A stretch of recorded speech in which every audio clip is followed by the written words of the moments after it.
JJ Govinda dan Syahnas dapat endorse umrah, tuai pro kontra.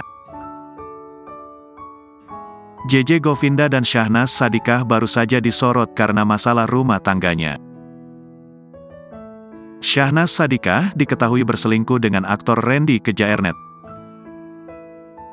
Terkini, JJ Govinda dan Syahnas Sadiqah mendapatkan endorse umrah ke Tanah Suci usai kasus perselingkuhan mencuat.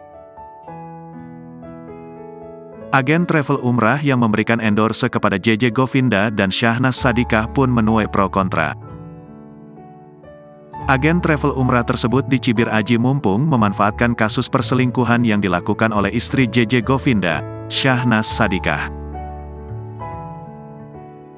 Cibiran tersebut pun langsung ditanggapi oleh agen travel umrah dan membantah tudingan miring yang beredar.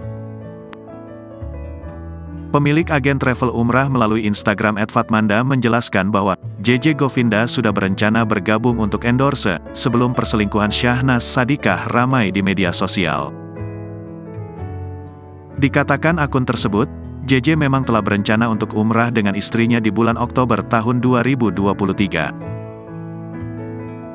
Bismillah, awal Maret tahun 2023, JJ ngubungin. Bilang, Manda, mau umrah dong. Sok juga, Masya Allah sudah terketuk nih hatinya untuk punya keinginan umrah. Tulis agen travel umrah tersebut, dilansir Minggu, tanggal 13 Agustus tahun 2023. Dalam unggahannya, agen travel umrah tersebut pun dengan tegas membantah tudingan Aji Mumpung memberikan endorse untuk JJ dan Syahnas.